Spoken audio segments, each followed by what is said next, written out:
Estamos desarrollando hace unos años trabajos y proyectos que tienen que ver con la reparación colectiva, con la reparación a las víctimas, con trabajos que tengan que ver con procesos que ayuden a las comunidades que han sufrido todo el flagelo del conflicto armado, y también hemos abierto espacios que tienen que ver con la formación de experiencias y estrategias que involucren a la narración y a la cultura en las formas de la reparación, en formas de reparación del tejido social, en las formas que tienen que ver con ayudar a los procesos desde la reparación simbólica y desde medidas de satisfacción en cómo las víctimas pueden superar todas esas diversidades que han tenido en los diferentes territorios y contextos del país. Es por eso que esta tarde quiero darle la bienvenida a aquellas personas que representan el museo de la Casa de la Memoria de Medellín, que forma parte de la Red Nacional de Memoria del país y que está haciendo un trabajo hermoso por las víctimas del conflicto y todos esos procesos de reconstrucción de memoria.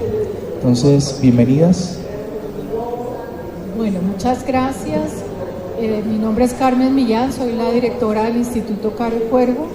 y estoy aquí acompañando a la directora del Museo Casa de la Memoria de Medellín. Nos descubrimos hermanas hoy, pero veníamos siendo hermanas desde antes, y eso es lo que le pasa a muchas familias con las cuales hemos venido trabajando, creo yo. El Instituto Caro y Cuervo está adscrito al Ministerio de Cultura. Trabajamos muy de cerca con poblaciones y con Moisés Medrano y con todos los demás de ese combo tan especial para nosotros.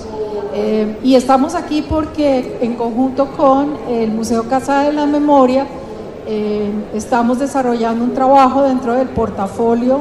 de acciones concertadas y de un trabajo en el que el Museo Casa de la Memoria nos hizo el honor de integrarnos a su trabajo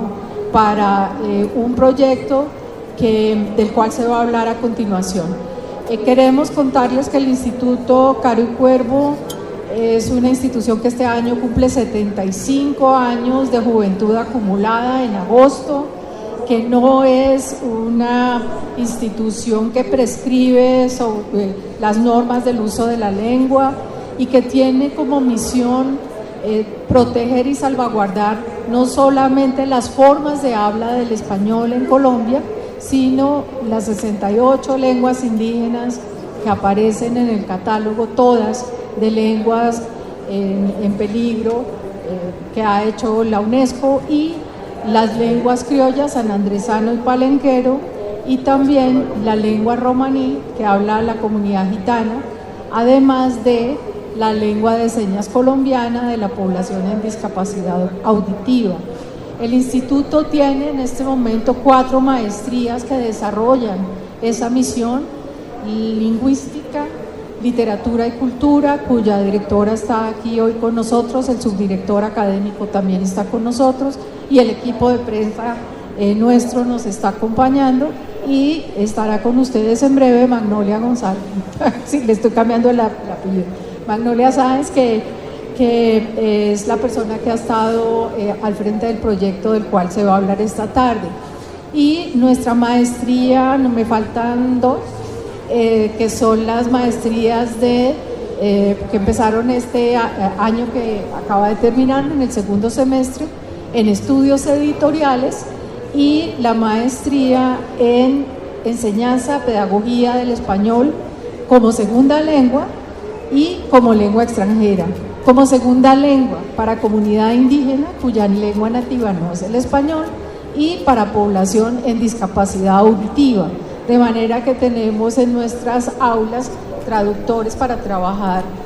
con las personas en discapacidad auditiva. Estamos esperando el dictamen de la Sala del Consejo Nacional de Acreditación para nuestra 5ª maestría, que será en escritura creativa. Tenemos 2 sedes, una sede en La Candelaria, en la Casa Cuervo Urizarry, que es Patrimonio Nacional la casa, Nosotros no, todavía no nos han incluido allí, nos han puesto la ficha. Y tenemos una bellísima sede en la Hacienda Yerbabuena, en Chía, donde está la Casa Hacienda Marroquín, con sus jardines históricos restaurados por el Instituto Humboldt. Son unos jardines diseñados en el siglo XVIII, y tenemos detrás el complejo de investigación de la Hacienda Yerbabuena y la Imprenta Patriótica, que es un lugar es un bien de interés cultural de la nación, donde se imprimen los libros con linotipo e intertipo, y que en este momento es un laboratorio de creación y de experimentación en artes gráficas. Quiero aprovechar la oportunidad que me han dado los patrocinadores para cumplir con la pauta comercial. Este es un infomercial en buen español de lo que nosotros hacemos, y queremos compartir con ustedes este trabajo que nos llena de orgullo y alegría, hecho con el Museo Casa de la Memoria, que nos abrió la posibilidad de trabajar en Medellín con lo que van a escuchar a continuación. A mi hermana entonces le paso este micrófono. Gracias, y gracias por eso de hermana, un honor. Bueno, nosotros estamos aquí en este espacio con el Instituto Caro y Cuervo para presentarles un proyecto que realizamos el año pasado en Medellín. Este proyecto lo realizamos con un recurso que nos ganamos a través de las convocatorias que tiene el Ministerio de Cultura, donde se presentó el museo y el Instituto Caro y Cuervo para poder desarrollar un proyecto en la ciudad de Medellín. Nosotros empezamos en este proyecto el año pasado, y la verdad es que es uno de los proyectos más bonitos que tuvimos, y con el impacto como transformador, digamos, en el territorio, y el impacto en la comunidad como más interesante, y voy a usar la palabra conmovedora porque en verdad el ejercicio fue muy conmovedor para todos los que participamos en él. Y pues les trajimos esta propuesta. Las personas que estuvieron en el territorio a cargo de desarrollar el proyecto y la metodología están aquí para compartirla con ustedes. El proyecto se llama Narrativas de Desplazamiento como Construcción de Identidad, y este proyecto es un proyecto que continúa. Nos volvimos a presentar con el mismo convenio, otra vez a la misma convocatoria del Ministerio de Cultura, y nos la volvimos a ganar. Entonces este año el proyecto tendrá su segunda parte, y pues aquí ya hemos conversado, y la idea es que esto se pueda mantener y sea un proyecto que logremos mantener durante un tiempo pues en el territorio, y poder seguir pues dándole seguimiento a la metodología y al impacto que hemos logrado tener con este ejercicio en la ciudad de Medellín. Nosotros estamos aquí, les quiero hacer como un poquito el contexto. El Museo Casa de la Memoria de Medellín es un museo muy particular, tiene muchas particularidades. Cada vez que me toca ir a volver a contar y a explicar quiénes somos, vuelvo y me bajo siempre pensando, no, es que cada vez, ¿no es cierto?, como lo sui generis pues que tiene el espacio. Por un lado es un museo y es una casa, entonces el museo cumple con las funciones del museo, ¿no es cierto? Tenemos una agenda expositiva, tenemos un equipo de museografía, tenemos un equipo de investigación, de pedagogía, pero al mismo tiempo es una casa porque es un espacio que en la ciudad se ha logrado constituir y construir después de una lucha y de una resistencia que han mantenido en la ciudad de Medellín las organizaciones de la sociedad civil, las organizaciones de víctimas, defensores de derechos humanos. Entonces, para estas organizaciones, más allá de ir al museo y encontrarse una exposición, ellos encuentran un espacio de reivindicación, y también un espacio que ellos, digamos, lo ven como muy propio. La mesa municipal de víctimas se reúne en ese espacio cada 8 días, ellas saben que siempre van a tener ese espacio. Los auditorios y las capacidades que tiene el museo, ellos saben que de alguna manera es la plataforma que les permite a ellos hacer sus eventos, celebrar sus fechas conmemorativas. Trabajamos muy de la mano con la unidad de víctimas. Entonces, para esta población en particular, el museo no es solamente un museo, sino que es la casa que ellos se han de alguna manera pues ganado y que han pues como tramitado con la institucionalidad. Por el otro lado, pues hoy un museo depende 100% el municipio de Medellín, más del 90-92% del recurso del museo viene directamente por plan de desarrollo. El museo es un ente descentralizado y en ese orden de ideas pues nosotros participamos activamente del plan de desarrollo de Medellín con unos compromisos y liderando pues como toda la línea de construcción de paz territorial. Entonces, aunque soy institución, entre comillas, o Estado, nosotros no construimos ningún ejercicio de memoria a puerta cerrada. Nosotros todo lo que producimos para las exposiciones, publicaciones, bien sea, ¿no es cierto?, artísticas, bien sean académicas, bien sea herramientas pedagógicas, las construimos de la mano del territorio, como este ejercicio que es el que les van a presentar hoy, en particular las narrativas del desplazamiento. Entonces, todo eso hace que el museo pues sea un espacio como muy sui generis, no solamente a nivel nacional, sino también cuando uno va a revisar a nivel internacional, pues este híbrido no es como lo usual. Entonces, ese es el espacio que tenemos en Medellín, es muy único, y pues de esa manera también nosotros trabajamos no solamente a nivel local y con actores locales, sino que también hacemos alianzas con actores que no están, pues que están digamos a nivel nacional, y en otros casos también a nivel internacional. Por ejemplo, el año pasado tuvimos todo un trabajo con la Ana Frank House, o la casa de Ana Frank, que también llevamos pues y itineramos por la ciudad de Medellín. Entonces, pues ese es el museo que yo dirijo, un museo, pues una institución la más nueva, digamos así, que tiene el municipio de Medellín, y con muchos retos, sobre todo pues en el contexto actual que estamos de posacuerdo y de portas pues de una comisión de la verdad. Para nosotros es muy importante tener aliados como la institución Caro y Cuervo, trabajar con el Ministerio de Cultura, porque eso es una manera también pues como de legitimar y de mantener el espacio, digamos como en una dialéctica pues con otras instituciones que tienen un recorrido histórico mucho más consolidado que el museo y que nos permiten a nosotros pues aprender a hacer un intercambio de experiencias y de capacidades que digamos ellos ya tienen y que nosotros pues tenemos otras. Les quiero hacer un poquito de un contexto pues de el lugar de Medellín donde se desarrolló este proyecto. Lo desarrollamos en la parte alta de la Comuna 13, casi que llegando al corregimiento de San Cristóbal, o en todo el borde, ¿no es cierto?, como entre lo que es municipio y lo que es corregimiento. Esta parte de Medellín es un barrio que se llama La Loma, está partido como en tres subterritorios al interior del barrio. En este barrio tuvimos o se ha vivido el desplazamiento intraurbano más grande que se haya vivido en Colombia en toda la historia del país. Después de, o mejor dicho, después de las desmovilizaciones de los bloques paramilitares y en ese contexto pues como de las diferentes operaciones que tuvimos en la Comuna 13, casi que al final pues como de todo ese proceso digamos de intervención estatal en el territorio, llegan los actores armados, los nuevos combos, y necesitan todo ese corredor porque es un corredor estratégico para movilizar drogas y armas. Es como la salida de Medellín hacia la autopista Medellín-Bogotá, y desplazan a toda esta comunidad. Muy poquitas personas permanecen en el territorio.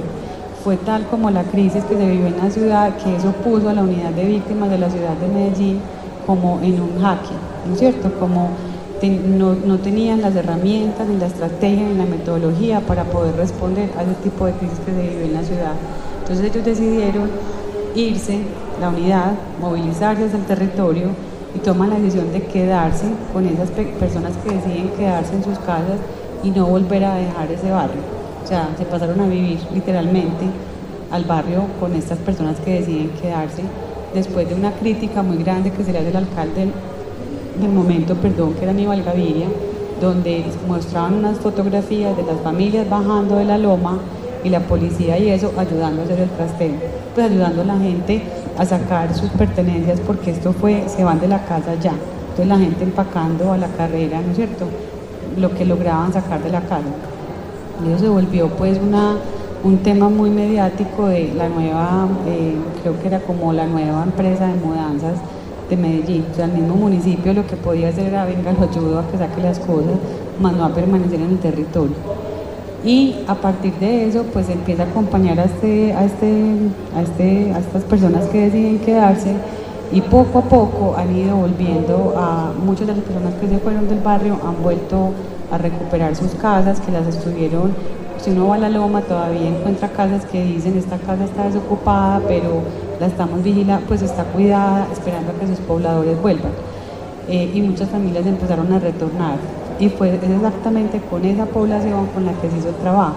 Queríamos entender cómo un evento como estos o cómo el conflicto termina de alguna manera permeando, transformando el significado de ciertas palabras que para uno significa algo, pero para alguien que vive un hecho violento de esta magnitud, pues empieza a tomar otro significado. Y desde ahí también empezar a comprender cómo el conflicto no solamente rompe el tejido social, sino que también rompe algo desde lo lingüístico y desde el contenido de las palabras, que muchas veces no nos permite comunicarnos con ese otro tan cercano, tan familiar, que habita nuestro mismo ciudad, nuestro mismo territorio, hablamos el mismo idioma, pero que no logramos entender muy bien el contenido simbólico de esa palabra para los unos y para los otros. Entonces, esa era como la vocación, pero en el transcurso aparecieron unos hallazgos muy interesantes, muy conmovedores, y ese es un poco lo que nos fue guiando en cómo fuimos haciendo esa intervención de la mano del equipo de Caro y Cuervo, con la supervisión del Ministerio de Cultura, y eso es lo que les vinimos a presentar hoy. Les agradezco que estén aquí, pues queriendo escuchar nuestros aprendizajes y lo que hemos venido haciendo en el museo, y agradecerle a la red de sitios de memoria, que el museo pertenece a esta red. Esta red fue en realidad la que logró a través del Ministerio de Cultura también el espacio. Ellos nos invitan a participar con una charla, y desde el museo tomamos la decisión de traer este ejercicio porque nos parece que para el contexto de la Feria del Libro era como el más consonante o el que más eco iba a ser, y repito, porque es uno de los ejercicios de verdad más bonitos que hicimos en el museo el año pasado. Entonces aquí los dejo con el equipo y gracias.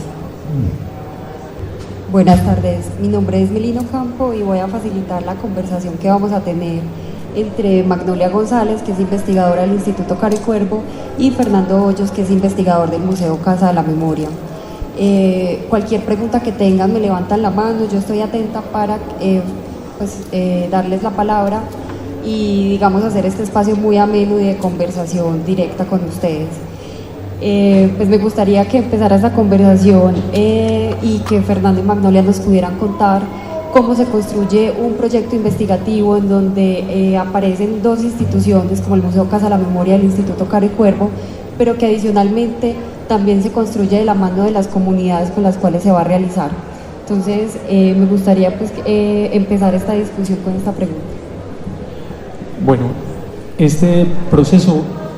surge de los saberes acumulados de ambas instituciones, del Museo Casa de la Memoria en Medellín y del trabajo tan juicioso que ha venido realizando el Instituto Caro y Cuervo a través de un grupo de investigaciones sociolingüísticas. Pero una particularidad de este proceso es que se hace un trabajo también con la comunidad de La Loma, en ese borde de la ciudad de Medellín, en el corregimiento de San Cristóbal, porque la entrada de este proceso es los investigadores acompañamos ese trabajo de campo, y el trabajo con la comunidad parte también de hacer esa planta léxica a partir de una primera indagación que se combinó también con los investigadores, y era construir un mapa de palabras. Ese mapa de palabras ubicando en el territorio cuáles eran las 10 palabras más significativas antes del desplazamiento y las 10 palabras significativas después del desplazamiento. Y los 90 participantes que están en estos 4 grupos hacen un primer rastreo como de las palabras que ellos ubican en su experiencia. Y esta entrada es supremamente valiosa porque las palabras emergen de la experiencia misma de las personas en el territorio. Entonces, estas palabras, que son como las palabras que nos permiten hacer la entrada al trabajo de campo, están construidas desde la comunidad con la que trabajamos. Entonces yo creo que ese primer elemento es fundamental, porque allí el trabajo se construyó también entendiendo a los participantes como co-creadores, si me permite la palabra, como co-investigadores, porque estaban justamente a través de las experiencias y las narrativas que iban a emerger, construyendo también con el equipo esa primera matriz de acercamiento. Entonces, vamos a ir haciendo esta conversación y como trayendo otros diferentes elementos. Bueno, antes de entrar a hablar propiamente del proyecto, debo contextualizar que esta inquietud sobre hacer estudios de lenguaje en contextos de desplazamiento y población vulnerable ya la veníamos trabajando en el instituto. Digamos que ya traemos una experiencia. Tuvimos un trabajo de casi 6 años en la localidad de Ciudad Bolívar. Y de allí, digamos que surgieron unas herramientas metodológicas de recolección de datos propiamente aplicables para estos lugares. Entonces, lo que nosotros quisimos fue pues, buscar una parcería en Medellín como para trasladar esta experiencia y poder recoger corpus orales, que finalmente es como de los productos muy significativos que arroja este tipo de proyectos, pues además de los otros. Entonces pues ya nos acercamos a la Casa Museo, logramos como enfocar la línea de trabajo, y a partir de esta experiencia de localidad Ciudad Bolívar vamos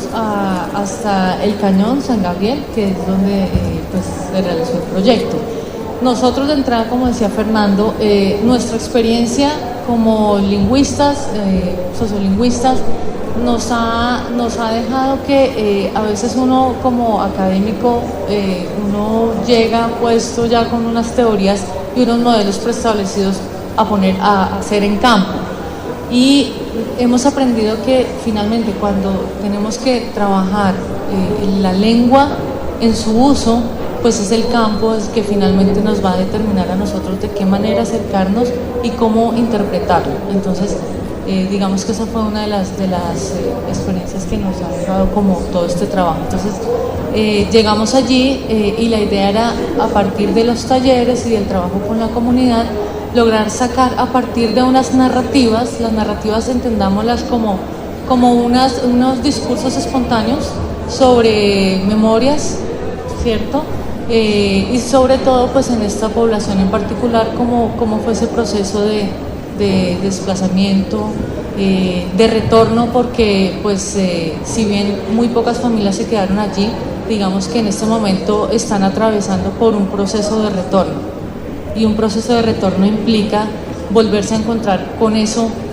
que se dejó, ¿cierto? Y enfrentarse a eso es volver a resignificar eso que se dejó, y eso se hace a través del lenguaje, no solamente oral, por supuesto, pero digamos que encontramos en esta comunidad que la parte de la narrativa oral le sirvió a esta comunidad como un mecanismo para exorcizar y hacer catarsis. Fernando, eso fue lo que vimos,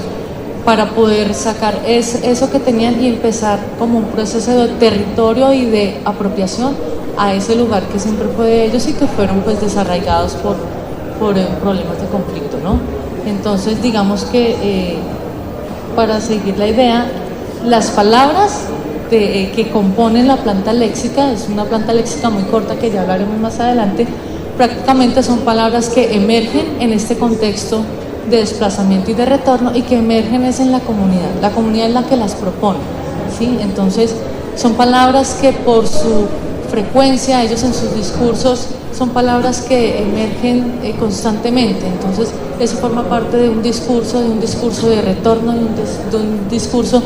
de reasentamiento, de apropiación, de reconciliación también. Entonces digamos que por esa línea continuamos, ¿no? Sí, y algo también que fue emergiendo en la experiencia misma con la comunidad es que este trabajo parte de una apuesta de construcción participativa de memorias y construcción participativa de narrativas, y las decisiones metodológicas que el grupo iba tomando se acompasaban también de la experiencia misma del trabajo comunitario. Cada 8 o 15 días nos reuníamos alternativamente con estos grupos a partir de ir depurando, acotando el trinomio de palabras por cada sesión. Esos 90 participantes que hicieron parte de esta experiencia, lo que iban haciendo es, digamos, también experienciar y generar en esas palabras acciones, digamos, que permitían crear narrativas a través de algunas diferentes posibilidades, ¿cierto? Entonces, un elemento que fue muy importante en este trabajo fue las bitácoras, que permitían que entre encuentro y encuentro los participantes fueran escribiendo evocaciones, las palabras con las que nombraban la experiencia misma del desplazamiento, hacer cartas, pasar, digamos, fotografías de esa experiencia a textos que tenían un tono intimista, es decir, recoger en la escritura diferentes formas de escribir, pero también de narrar en la comunidad.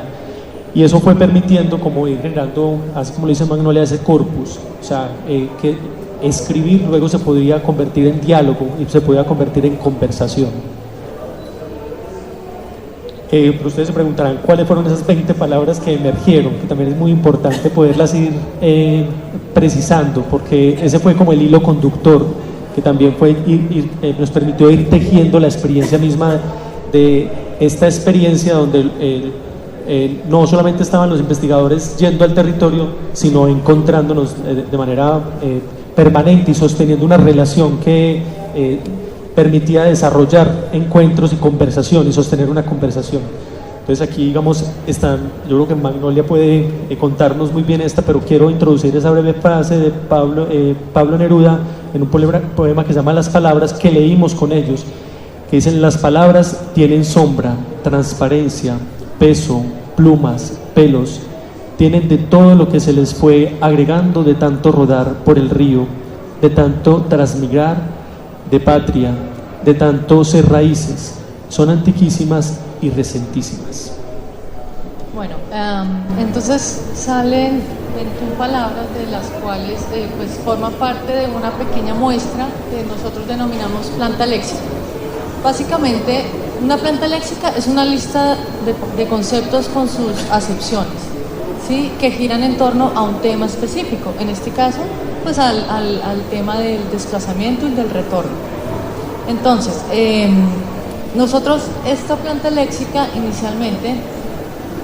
es una propuesta contrastiva, por decirlo así. Entonces, en ella se encuentran las palabras con sus acepciones dadas pues por los diccionarios más consultados en la academia, que es el diccionario de la Real Academia Española y el diccionario del español de María Moliner. Sí, digamos que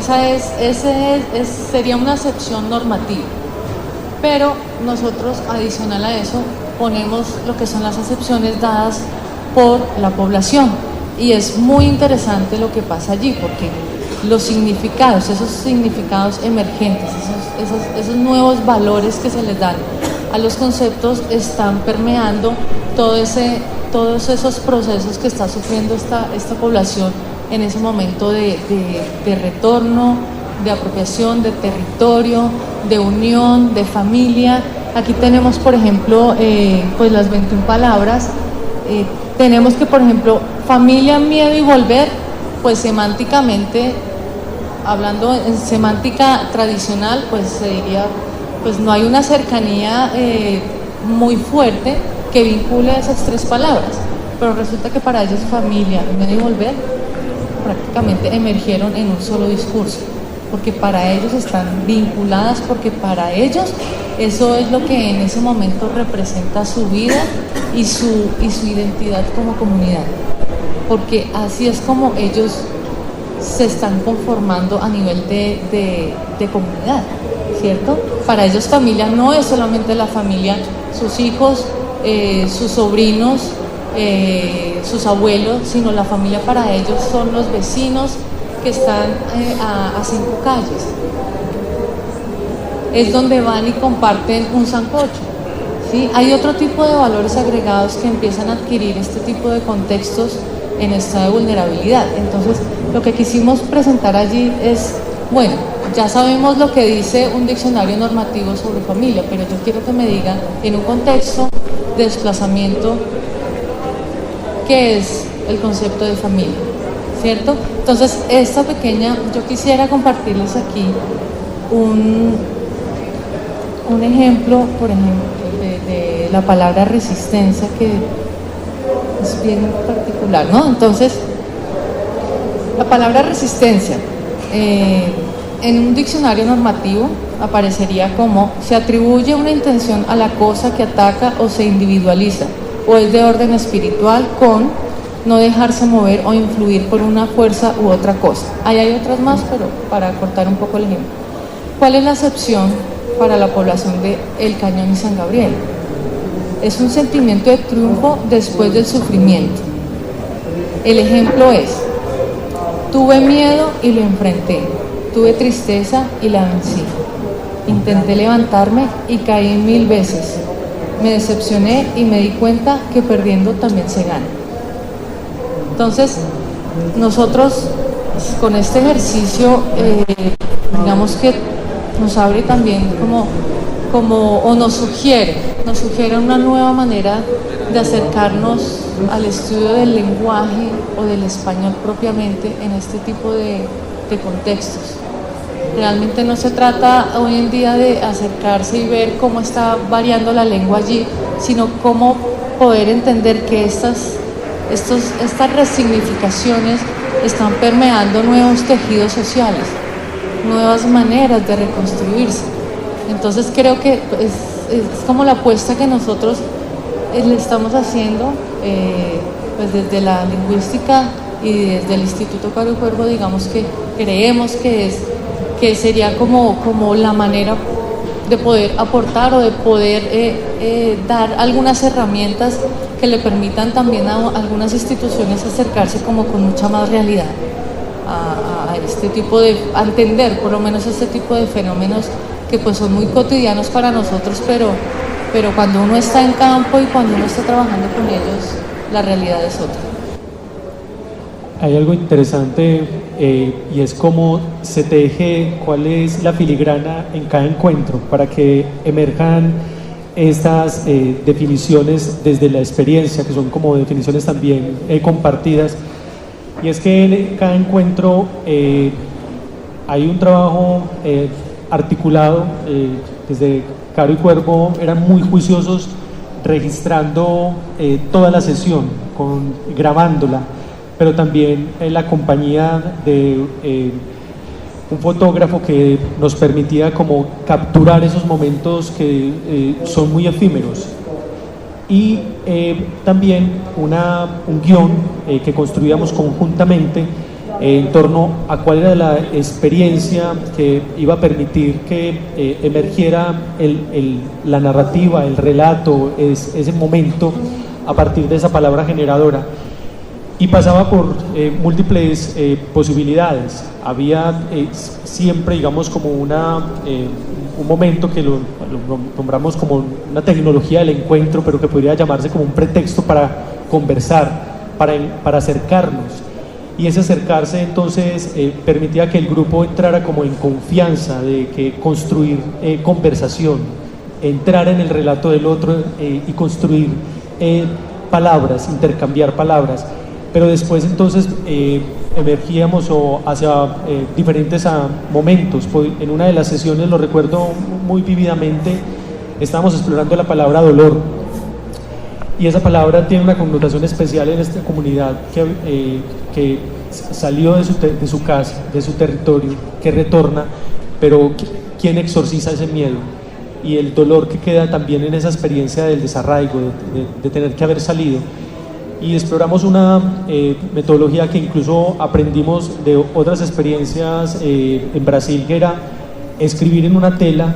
las palabras que se relacionaban con la palabra dolor y hablar un momento de esas palabras que poníamos y que escribíamos en esa tela. Pero un momento dado hacíamos una acción que puede tener como un efecto transformador, y era invitarlos luego a lavar la tela. Ese lavar la tela era una acción muy potente, porque suponía también como si las palabras, ciertas palabras se pudieran transformar, ¿cierto? Y lo que sucedía en ese momento en el grupo, cómo hablar de por qué ciertas palabras sí se desaparecían y por qué otras permanecían, daba como lugar a hablar de eso otro que estaba conectado con esa palabra. y es muy potente porque es un momento que puede transcurrir así, y comienza a tejerse un relato y otro conecta con otro relato y con una evocación y con una acción de resistencia, pero también dice, hay cosas que yo no les he contado a ustedes, y a veces entraba el secreto y entraba otras narrativas que no suelen acontecer en un espacio como este. Entonces ese tipo de acciones iba tejiendo la posibilidad de poder estar atento a qué iba, digamos, dando pista a ese tejido del grupo, un grupo donde había resistencias, pero habían temores, y era, sí podemos contar esto, sí lo podemos decir aquí, pero en un momento dado ya se podían nombrar muchas cosas, y se podían nombrar narrativas que habían permanecido durante mucho tiempo como en el silencio. Y esto es supremamente importante porque nos fue permitiendo entrar en el, llamémoslo así, en el en vez del grupo, en el revés de ese grupo. El grupo nos permitía ver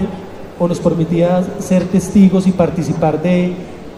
otros relatos que no usualmente suceden en estos grupos. Y al final también habían acciones que nos permitían volvernos a encontrar,